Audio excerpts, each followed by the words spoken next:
Now in his second season as Anderlecht boss, Vincent Kompany is on a mission to take his boyhood club back to the top of the Belgian Pro League and into European competitions. Anderlecht have a capable squad for the Pro League, relying on players that have been overlooked by other clubs in the form of transfers and talents from their own youth academy. For example, Wesley Hoot, who never quite fit in at Southampton but will be a big addition to our defense. Swedish international Christopher Olsson will give us a creative spark in the midfield. Lior Rafaelov knows a thing or two about the Belgian Pro League as he's been here since 2011. And while it's not a strategy that Kompany wants to pursue long-term, loans have helped out Anderlecht massively, attracting big-name players like Christian Kouame, who at his peak had 89 potential in FIFA career mode. Another striker who has a bright future ahead but isn't getting the playtime he needs at Bayern, Joshua Zirkzee, also joins on loan. Benito Raman had a few different offers after Schalke got relegated, but partly due to changes in his personal life, he chose to return back to Belgium. A La Masia graduate at Barcelona, Sergio Gomez, made his loan move permanent just this season and currently leads Anderlecht in assists. As far as youth academy graduates go, there are a few players that feature regularly for Anderlecht. Marco Kana hasn't gotten as many minutes this year, but proves to be versatile as either a defender or midfielder. And despite his young age, Yari Verscharen already has over 100 appearances for the club. Anwar El Hadj rounds out the talents as he plays a more and more important role for Anderlecht. It has been a minute in these realistic rebuilds, but homegrown talents return as Andreas de Smet joins the club. It's just the player we needed, and I think he'll start making appearances halfway through this first season. It's clear that Anderlecht and club executives want to add more and more of these homegrown talents to the club, so we're going to build upon this 3-star, 4-star scouts and not use any of our remaining transfer budget on signings, rather signing up a 5-star, 5-star youth academy scout with the aim of adding more talent in future seasons. Here is the team sheet that we've loaded up with, and I want to emphasize how important competitions in Belgium are going to be for us. Anderlecht were knocked out in the final stage of qualifying for UEFA Conference League, and the storylines in Belgium have been very interesting this year. Royal Union Saint-Gilloise have shocked the Pro League, and after just being promoted, have a real chance at winning the league this season. Not to mention they're the team that we start our league campaign against, and they're also located in the same city as us, Brussels. As far as board objectives go, the main criteria will be to add some more talents to our youth academy, fight for the league title, and reach the quarterfinals, if not, realistically win the League Cup. Because the Belgian Pro League operates a bit differently, I've structured the simulations for this rebuild in a different way. I've actually simulated all the way up to the League Cup final, which Anderlecht will indeed be taking part in. But here's a look at the league standings. The main thing that you want to remember is that after the regular season ends, the top 4 teams enter what is called Playoffs 1, where the points tally from the regular season is halved and then rounded up. Afterwards, all the teams in Playoffs 1 will play each other twice, with points total operating the same way as you would expect. 3 points for a win, 1 point for a draw, and 0 points for a loss. Whoever has the most points after that will be league winners, and it's a storyline that we'll pursue in future seasons. But for now, let's focus on the League Cup. And just a few weeks prior to that match, Andreas de Smet did indeed want to get called up to the first team, so he will be available off the bench for us. Probably our next best youth academy talent. I have a feeling he might make an impact on this rebuild. When selecting the team sheet for this cup final, I tried to include players that have been performing at an exceptional level for Anderlecht this season. It has that extra bit of realism for these rebuilds, and we'll need to rely on those players to continue their good performances. Taking a look at our path to the final, for the most part, matchups have been in our favor. To be fair though, Antwerp are a decent opponent. We could have had more difficult opposition, and we did start this match off with some decent chances. Kouame, if there's one thing he needs to work on, it's his finishing in front of goal. And here you can see we've already chosen to make a substitution here in the 51st minute. I would have liked Yari Verscharen to feature the full 90, but he did pick up a slight knock. Amuza, though, proved to be the impact sub, and Kouame in front of goal will not be missing from there. Finally, we get the opener 56 minutes in. That will, however, not nearly be enough, as we need to continue this pressure and look to score 2 or 3 goals. Kompany was happy about that one, though. Winning the League Cup is the easiest pathway for us to secure a chance at European football next season. It takes us all the way into Europa League qualifying, which is a decent competition, to be fair. May not be Champions League, but Anderlecht aren't yet at the top of Belgian football. 68 minutes in, Kouame is going to get his brace. Just some nice build-up play, and Amuzu continuing to put in a man-of-the-match performance. He set up Kouame on all 3 of these chances. I don't know who did it better, Amuzu with the 3 assists or Kouame with the 3 goals. But we were were hoping for a full team performance. We got it. And this is going to be the first silverware that we will achieve in this rebuild. And I believe this is the first necessary step to get Anderlecht back to where they used to be. We'll spend some time reviewing all competitions, of course, seeing a victory in the Cup final 3-0. The regular season, we did finish top 4. However, it was Henk that were the best performers in the playoff rounds. Very surprised to see no Club Brugge and no Standard Liège in playoff 1. Another surprise in the Champions League final as Ajax win the competition 2-1 over Sevilla. Europa League will be going to Leverkusen as they win the competition on penalties. Spurs picking up a victory in Europa Conference League. Those 3 goals that Kwame scored in the cup final certainly helped his full season tally. It's 19 across 44 appearances. Rafaelov also decent numbers, getting into the double digits. For the assist category though, Verscharen picked up that injury in the cup final. It's not too long-term of a one. He may miss a few matches at the beginning of next season, but he still had 11 assists from 37 appearances. Some questions left to answer though, as 3 crucial players will have their loans expiring at season's end. That means young talents like the Schmetz will need to step up and contribute even more to the team. We're in good shape though for our board objectives and ready to head into next season. If you're enjoying the rebuild up to this point, make sure to drop a like on the video, subscribe if you're new around here. A lot of changes ahead in Season 2. European football nearly secured. However, there will be some player departures. As to our board objectives, I'm again a fan of the financial challenge for us to finish with a positive 5 million profit margin at the end of the first transfer window. Domestically, we have expectations to win the league title this time around.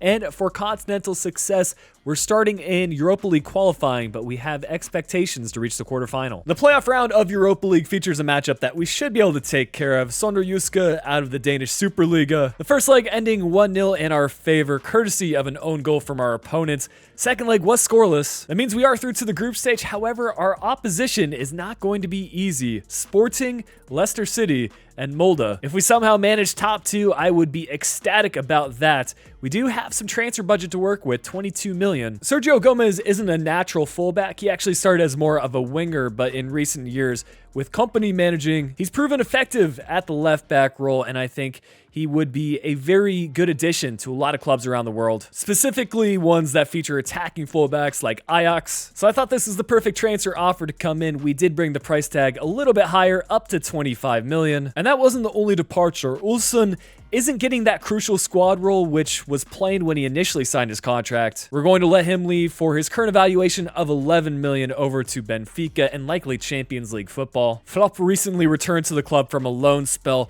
but I think a move to the Bundesliga would be good for him as he leaves for 5 million. Another loaned out player in Dewolfe will make his return to Spain as he joins up with Almeria for 3 million. And I was undecided what to do with Treble, but because he's not going to feature for us, I would rather let him leave to a club where he might get some game time over at Hamburg. Now, obviously, that's a lot of funds coming in, which allows us to make some player arrivals. Matt Miazga spent a season on loan at Anderlecht, and it looked like he might have joined on a permanent basis, but he did eventually return back to Chelsea, only to be loaned out again. I think it may be time for him to move clubs permanently, and he's going to get first team minutes here at Anderlecht, as the 74 rated American center back joins for 4 million. With his contract expiring at the end of the season, that means we were able to pick him up for under his current evaluation. Throughout this rebuild, I made an attempt to sign under the radar players and ones that I personally haven't seen signed in career mode saves and I'm not too familiar with myself. Junior Brumado was a good example of that. We needed a replacement for Joshua Zirkzee, someone who's tall, has good enough dribbling, and of course,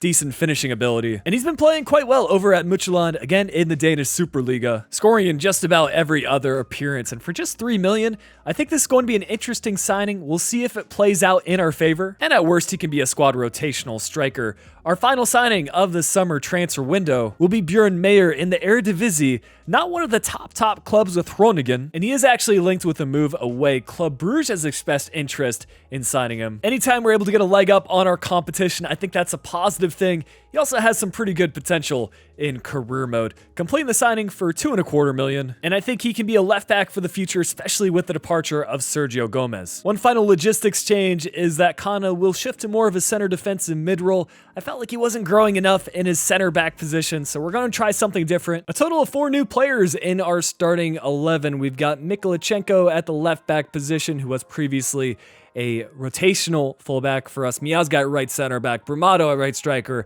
and De Smet at left striker. And as we check in January 2023, we'll see how results have gone for us. Not exactly what I expected in the league 6th place, but again, the main aim is top 4. Anything after that can happen when it comes to playoffs 1. But in Europa League, a pleasant surprise. 12 points out of 6 matches played. That final match day draw against Leicester was crucial and enough to put us first. Some decent growth from several of our players in the starting 11, enough that I felt like we didn't need to make additional transfers in January. So we'll head into the round of 16. How about this for a matchup? Last year's Champions League winners, Ajax. Obviously, expectations weren't high here, and in the first leg, we do lose out 1-0. Second leg, another 1-0 result, meaning that we're going to see an early exit from European competitions. It will take us some time for us to build up the squad and be competitive. It did allow us to focus more on the league and finish 3rd place in the regular season. Because of some decent performances in playoffs 1, with 2 match days left to go, we have a chance to win the league title. And it had to be a fixture against our rivals. It's Sporting versus Union. And to make matters even better, it's a home fixture, meaning that we can showcase our newly created custom stadium. I've done my best to make a look-alike of Anderlecht Stadium Lotto Park. Obviously, a title-deciding match day is important, but every fixture like this as we approach the end of the season has some extra significance because we are going to see some player departures. As soon as a player reaches the point where I feel like some of the top clubs around the world are going to express interest, I'm going to let them leave. And although that's not the best thing for progressing into European competitions, it kind of has been the Anderlecht way, getting new youth academy players like De Smet chances, which may never have happened had we just went ahead and re-signed a player on loan like Xerxes or Kwame. The strategy has worked for other clubs around the world. I know Anderlecht have drawn a lot of inspiration from Ajax, and apparently a lot of people in Belgium will have a soft spot for Ajax when they're looking outside of the Belgian Pro League. But De Smet really took over in this match. Of course, he scored the first goal, and he's going to provide the assist as well. A diving header from Brumado, our new signing, proving the difference and showing that target man build. Here's Jari Verscharen. Hasn't done a whole lot in this rebuild up to the point, but that's going to be a beautiful assist to set up Amuzu. Hits this one on the volley, and Amuzu has been quite the player. I know he's been around Anderlecht for a few years now. Doesn't have the most potential in career mode anymore, but he has some fantastic attributes in game. 4-star skills, 5-star weak foot, and that allows you to score some great goals like that one. It's 3-0, 33 minutes in, and things were obviously getting heated. A red card for the Union player. Now that we're this far ahead and our opposition are now down to 10 men, there's really only going to be one result. This was pretty much the only chance for Union throughout the match, and just a few minutes later, we were coasting, and De Smet showcasing some beautiful roulettes as Brumado nearly scores the goal to cap things off. But it's going to be a moment of nerves for us as De Smet pulls up with an injury on what seemed to be a routine pass. We're going to take a look at the instant replay here, and this is pretty much the worst case possible. We're just minutes away from lifting the trophy, and we're just going to have to wait and see how long this injury is going to last. We do have another striker available off the bench, Rahman, featuring for these last 10 minutes or so, but as the clock trickles down, that is going to be the full-time whistle. 3-0 in this league-deciding match day, and a great performance from some of our new players in the starting 11. We've now checked off both of the main trophies in Belgium, meaning that our next step will be success in Europe. We'll take a final look at the playoff standings, winning the league by 3 points. Ended up being a pretty close contest, only 4 points separating first and fourth. For the domestic cup, we see an early exit in the quarterfinals, hence winning the competition against Hank, who eliminated us. Champions League this year will be going to Real Sociedad as they defeat Chelsea 2-1. AC Milan with a 3-1 victory against Lazio in the Europa League final, and Villarreal winning Conference League over Roma. It was a takeover season for De Smet, +6 in his overall 24 goals from 47 appearances. That was also enough for him to lead the Pro League in goals, scored 18 from 35. And an update on his injury, he's going to be out for 3 months. That might leave him out at the beginning of the season, but not as serious as one might have expected. Also a stand-up performance from Jari Verscharen, +5 in his overall to an 80 overall, 11 assists from 47 appearances. We had the leading goal scorer in De Smet. We also had the leading assist maker. And some good talents coming through our youth academy. This is the next wave of players. A 69 rated right winger in Axel Mertens, 87 to 93 potential. And we also have Julian van Akker, a 64 rated right midfielder, 74 to 94 potential. Despite our domestic success, we saw a drop in our manager rating to 64, so some room to improve there.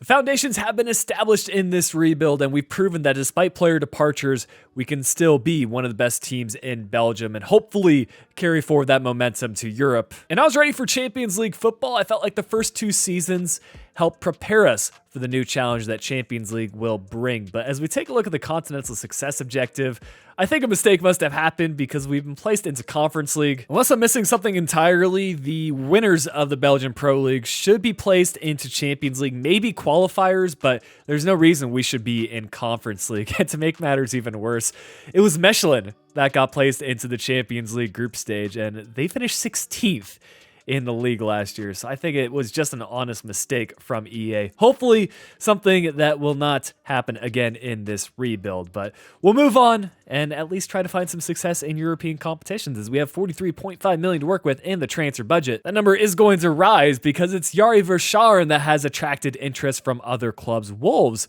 are the team that submitted the biggest bid. And Wolves are a team that have some transfer history with Anderlecht.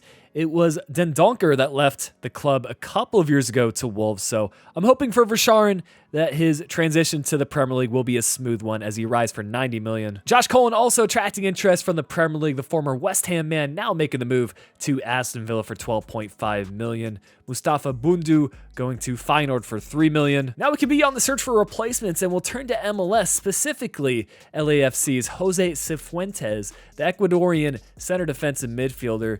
Seems to be a talent in career mode, and the main thing I look for CDMs is that they have the high defensive work rate. This allows you to use the defensive midfielder development plan without changing their work rates and keeping the realism. For Belgian Pro League standards, 12.5 million is a lot to spend, but I think it will be a welcome addition and hopefully be a good replacement for Cullen's departure. And interestingly enough, there have been quite a few Serbian players in the past for Anderlecht. Veljko Birmančević has seen a rise in his valuation since making the transfer to Malmo. And while he's not a like-for-like replacement for Verscharen, I think he can be a good squad rotational player and has good enough potential that he might grow into a player for our starting 11. 5.6 is a decent amount to spend, but it's hardly going to break into our overall transfer budget, especially with all the funds that are coming in. Also, looking towards free agents now that we're a few years into the save, you're almost guaranteed to find at least one good player each year. It's just a matter of finding the player that is realistic for your save. Daley Sinkgraven has struggled to get appearances for Bayer Leverkusen, especially in recent years. The former Ajax man is sure to want first team football, especially since he's in his prime, 28 years old, and a good overall rating of 75. Although it wasn't the competition I was planning for, I'm ready for Conference League, and the ambition that I'm setting for this rebuild moving forward is that we win at least one European trophy. It could be Champions League, Europa League, or Conference League, so we'll keep things going until we achieve that objective. We'll see how things have gone up until the January transfer window. This time, we are first place in the Belgian Pro League, 4 points clear of Michelin, who, to be fair to them, they're in Champions League football and they're improving upon last year's performance. For the Conference League, we did finish first in our group. Our group stage opponents put up some decent point totals, but we had enough of a goal differential to finish first in our group. Across the board, we're seeing a balanced Anderlecht squad and really just one player declining in his overall, that being Rafaelov at the 63 rated mark, and a minor change as Anwar El Haj switches to left winger instead of left midfielder. We'll get into the round of 16 of Conference League up against Trabzonspor, first leg ending 0-0, but a 4-1 outing. It took until extra time, but it's De Smet, Rahman, and Birmančević to score goals, putting us through to the quarterfinals and up against Granada. So a decent opponent, and that showcased in the first leg as we lose that 3-1. We do pull up a goal back in the second leg, but that was not enough to see a comeback on aggregate. So we'll see an exit in this competition as well. We've already checked off the league and pretty much all success in Belgium, but 78 points means that we can maybe have another shot at Champions League, assuming the game doesn't mess up this time around. That huge point gap in the regular season, plus a good performance in playoffs 1, meant that we finished 13 points clear for the title. A semifinals exit in the League Cup. I feel like we've seen this finals matchup a couple of times, but it's head to win the Cup final. And AC Milan, they won Europa League last year, and now they've won Champions League against Manchester City. Juventus to win Europa League against Lazio, and we did see that quarterfinals exit to Granada, who make it all the way to the final, but lose out to Eintracht Frankfurt. In back-to-back seasons, De Smet is the leading goal scorer, 20 goals from 48 appearances. I'm glad that injury didn't stunt his growth too much. Granted, he didn't go up as much in his overall, but still good growth for our young Belgian player, as he also accumulated enough assists to lead the club in that category. I will say maybe we need some more creative players for next season. Perhaps Axel Mertens could be that for us, as he went up +6 in his overall and is in contention now to be in the starting 11. And it seems like we're finding good youth academy talents each season. David Dewolfe is just 15 years old and already at an overall rating of 69. As soon as he's eligible for first team action, I'm going to promote him because I think he's our right back for the future. Giannis Cornelius shouldn't be taken lightly as well. He's also 68 rated at just 16 years old. The one downside of these two players is that their potential isn't the best. Still some work to do on our manager rating, a 66 overall, and we'll see what season 4 has in store for us.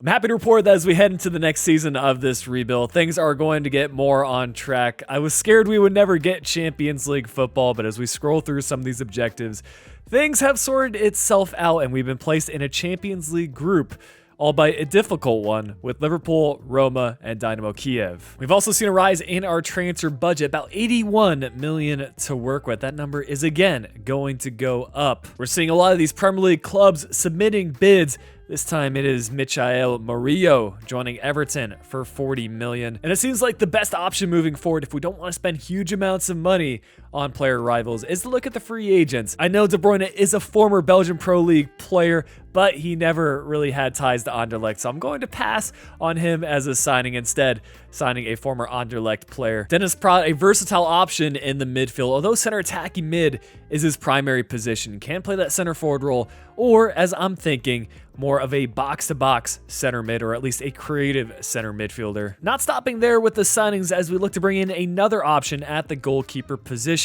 Van Krombrugge has sort of locked down that position, but we want to have other options for future seasons, and I think Gabriel Slonina, although he's 20 years old at this point in the save, he started making his debut just this season IRL for the Chicago Fire at 17 years old and has managed to secure a couple of clean sheets for the club. That also means some upgrades and potential for FIFA career mode. 12 million is what we had to spend to bring him in, significantly more than his current evaluation of 5 million. We have seen time and time again though that Anderlecht have been able to develop players and receive more for player departures than for what they brought them in for. I was most excited heading into this January transfer window for the results. After 2 seasons where we were dominating the Pro League, we've seen a slight drop down to 4th place, only 4 points off of the top spot though. And in Champions League, we've had some luck on our side. Liverpool were by and far the best team in our group. 6 points usually isn't enough to advance to the knockout stages, but it was this time. And now that we're in Champions League football and making some progress in that competition, I want to start looking at some other signings. Val Vaghorst was one of the players I had in mind, his contract expiring at season's end, so we can pick him up on a free for next year. And with him now well into his 30s and also playing for relegation contenders Burnley, I could see him wanting to move away. One transfer out as well as Wellenreuther will be joining fellow Pro League club Henk for 2.7 million. We'll get into the knockout stages of Champions League though, and another difficult first opponent. We certainly have not been lucky in that regard. Seeing a 2-1 loss to Bayern München in the first leg and a 2-2 draw in the second leg. We were close, but not good enough to advance to the quarterfinals. And as we review the regular season standings, we managed to climb all the way up to 2nd place. Now things will turn towards the playoffs and things stay as is. It's Royal Antwerp to win the Pro League this season. And another disappointing outing in the League Cup, a first-round exit to Cercle Bruges, with Union winning the entire competition. There were some shock results in the round of 16 of Champions League, but the final wasn't all that surprising, with Liverpool winning against Manchester City, Hertha Berlin defeating Leverkusen in an all-German final in Europa League, and it's Atalanta to win Conference League against Benfica. I think this is the 3rd season now that De Schmet is the leading goal scorer, 27 goals from 48 appearances. Big numbers there. Maybe he will be linked with a move away as he again leads the Pro League in goals scored. Praet's also making his case as one of the top players now at Anderlecht. 11 assists, so we finally have that creative player in the midfield, leading the league by a pretty clear margin in that regard, despite significantly fewer appearances. And a quick update on Dewolfe. He's up to a 76 overall. That is some ridiculous numbers for a 16-year-old, and I think he's ready to be put right into the starting 11. We're going to need some good results because our manager rating has just been abysmal. One thing I've come to learn about Anderlecht, specifically with the management of Vincent Kompany, is that players can adapt to different roles. With Meyer lacking in the attacking department, but having some great defensive stats, I think we switch him up to a center back position. It's going to give him a +3 in his rating. And as mentioned earlier, Dewolfe will go straight into the right back position. I think it's necessary for these younger players to get match minutes if they want to fulfill their potential. It's definitely worked out for talents like De Schmidt, as he's now an 82 rated striker, and I felt like it was time to review offers from other clubs. While some of the top teams like Real Madrid were submitting big bids, I felt like it might be better for him to go for a competitive team like Marseille, who used to be one of the European giants, but in recent years haven't been as successful. Also, Ligue 1 seems to be a popular destination for players from the Pro League. Anyways, De Schmidt will leave on a 130 million fee, roughly 50 million more than his current evaluation. The main reason I felt okay with doing so is that we have the arrival of Val Vaghorst, who will slot in at the left striker position alongside Klassen, who had a great previous year, purely in terms of his statistics, so hopefully he can replicate that. For board objectives, we need to get out of the red, and it seems like signing a couple of youth academy players and fulfilling the domestic success of winning the league title and winning the League Cup will help out in doing so. An added bonus would be winning Europa Conference League. Here's a look at our group. The toughest competition is definitely going to be Dynamo Zagreb, but I think we have a fair chance of reaching the knockout stages. Our transfer budget also approaching the 100 million mark, which I didn't expect for a rebuild in the Pro League. But as we start looking for other players that aren't super popular but have a good amount of potential, I ran into the problem where clubs were not willing to let them leave because they play too important of a role. So we again have to turn towards the free agents and look for some somewhat realistic signings. Mohamed Ihataren has seen a lot of transfer moves recently, and as of right now, he's playing over at Ajax. He used to be one of the top potential players in career mode, and I still think he has plenty of room for growth. But if we want to be competitive in Europe, these are the sort of signings we need to make. A single departure with Mikalichenko heading to the Premier League for 10 million. He'll be departing for West Ham United. A look at our first team sheet doesn't see too many changes, but a slightly different formation. I know we've been using the 4-4-2 for quite a while, but since we haven't had results go our way, it's time for a change, and we can try out the 4-3-3 holding. This is fairly similar to what Pep Guardiola uses with Manchester City. I know Kompany draws a lot of inspiration from him. How did the change in tactics do for us? We'll check in January 2026, and we find ourselves top of the table, equal on points with second place, but ahead due to goal differential, and also top of our Conference League group. Again, equal on points, but the important thing is that we are through to the knockout stages. We aren't going to see any signings in January, despite some players like Vaghorst dropping in his overall. So straight into the round of 16 and a familiar foe. We've gotten the better of Union up to this point, but in the simulations this time around, we are going to see a defeat in the first leg 2-1. Second leg also goes Union's favor. So it's another early exit from European competitions. A similar storyline to previous years where we are the best team in Belgium in the regular season and we hold on to that first place spot in the playoffs. But this might be one of the first times that we win the double, both the league and the cup going to us. Champions League goes to Real Madrid as they defeat Juventus in the final. Getafe winning Europa League on penalties. We saw that round of 16 exit in Conference League with Real Sociedad winning the competition against Lazio. Even though he's gone down 3 in his overall, Vaghorst was still the top goal scorer for the club. 23 goals from 43 appearances. Amuzu is really shining in this rebuild, and I'm thinking of keeping him as a one-club player. One addition from our youth academy will see Jordan Leuten added to the squad, a 71 overall 18-year-old Belgian center attacking mid. That potential also at 92 to 94. I think that loss in Conference League really sunk our manager rating as we end the season at a 49. That's about as low as it can go before you get sacked, so hopefully things improve in Season 6. It seems like every few years it's time for a new era at Anderlecht, and now may be the time to switch things up at the GK spot. From my experience, the best way to see goalkeepers grow in their overall is to give them match minutes, so that's what we're going to try out. Apparently looking to sign some players from Europe for our board objectives. Similar to previous years, we have to win the league title, win the League Cup, and for Champions League, we need to reach the quarterfinals. That may be a doable task as we have PSG, Shakhtar Donetsk, and Helsinki in the group stage. Now with 140 million in our transfer budget, I felt like bringing a specific former player back to the club. Romelu Lukaku has stated that he wants to spend at least a portion of his career back at Anderlecht, and in an ideal world, he would have signed on a free basis in this save, but that was never going to happen. So while he's still an 86 rated player and somewhat of a decent talent in game, we're going to make this transfer happen for 70 million, far exceeding what Anderlecht would be willing to spend, but you have to stray away a little bit from the realism this far into career mode.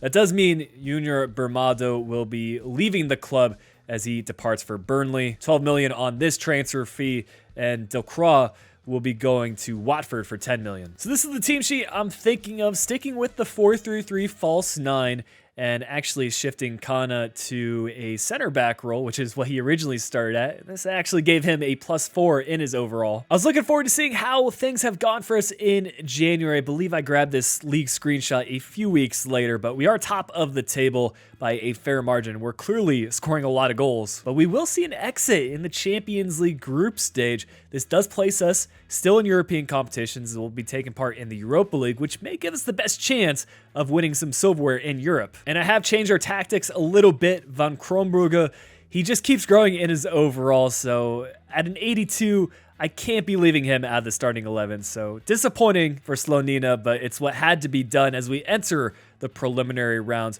First fixture against Trabzonspor, we win 4-2, a 1-1 scoreline in the second leg, putting us through to the round of 16 against Fenerbahce. We managed to hold on to a clean sheet and secure a 2-0 scoreline in the first leg, 2-1 in the second leg.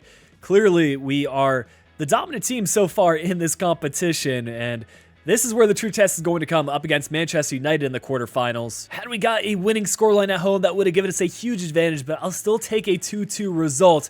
And we force extra time in the second leg, putting us through 5-3 on aggregate. Amuzu and Bermancevic scoring crucial late goals, and we've got another Premier League opponent in Arsenal for the semi-finals. Another equal scoreline in our home fixture, but away from home, it's Lukaku and again Bermancevic to get goals, and we are into a European Cup final. It's Europa League against Hertha Berlin. That will be the final fixture we play this season, so we can review results in Belgium. We were 3 points clear during the regular season, but another good outing in playoffs mean that we win the league by 2 points. A disappointing performance in the League Cup as we exited in the first round with Charleroi winning the entire competition. And before we get into the Europa League final gameplay, I wanted to check in on some of our former players that we transferred out of the club. Starting with Sergio Gomez, he was the first big name departure as he is an 85 rated player, has since made the transfer to Juventus. Yari Verscharen still at Wolves and up to an 89 overall. And this is the biggest surprise. Andreas de Schmidt, I knew he was a talent, but not a 93 rated one. Clearly, he's gotten a big bump up in his rating since he left for Marseille. But I am fully confident in our squad. We have a balanced team featuring some former players like Lukaku and some up-and-coming youth academy talents. It's all on the line as we look to have Anderlecht win another European trophy.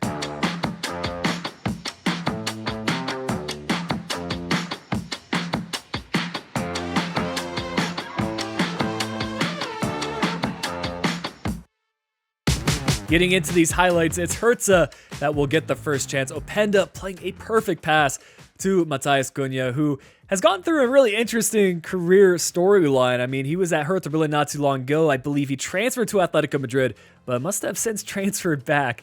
It's always interesting to see when career mode does that sort of move. But it's El Hadj that gets the equalizer. Didn't expect him to play as big of a role in the rebuild as he has, but he continues to be one of the best options for us, especially at the center attacking mid or left midfield spot. Lukaku will get the second goal of the match. It was only a matter of time before he got on the score sheet, and we will choose to make a substitution as there was a slight injury for one of our defenders, and Wesley Hoot still going strong well into his 30s. Just before the halftime break, this must have been offside. Either that or Hertha have gotten robbed of a goal. No idea why there was a stop and play like that, and we go straight into the break. But with only 25 minutes left to go, we will feature one of our youth academy talents. He'll get a few chances here. And speaking of chances, this was near heartbreak for us, but the ball goes just wide of the post. And we did just enough to see a 2-1 victory in this Europa League final. What a moment for Lukaku, and what a moment for all the traveling Anderlecht fans. Some final recap: Atletico Madrid winning Champions League against Real Madrid. We do, of course, win Europa League. And West Ham winning Conference League. Lukaku was the top goal scorer. Muzu not far behind him, and Mertens also getting 20+ goals. Assist-wise, Muzu leads the way with 15 from 54. And we do finally see a slight rise in our manager rating up to 64. That's going to bring an end to this Anderlecht rebuild, something a bit different, and I think that's going to be kind of what I do throughout the rest of FIFA 22. If you enjoyed this concept, make sure to leave a like on the video, subscribe if you're new, but until next time, this has been Flick. I'll be talking to you all again soon.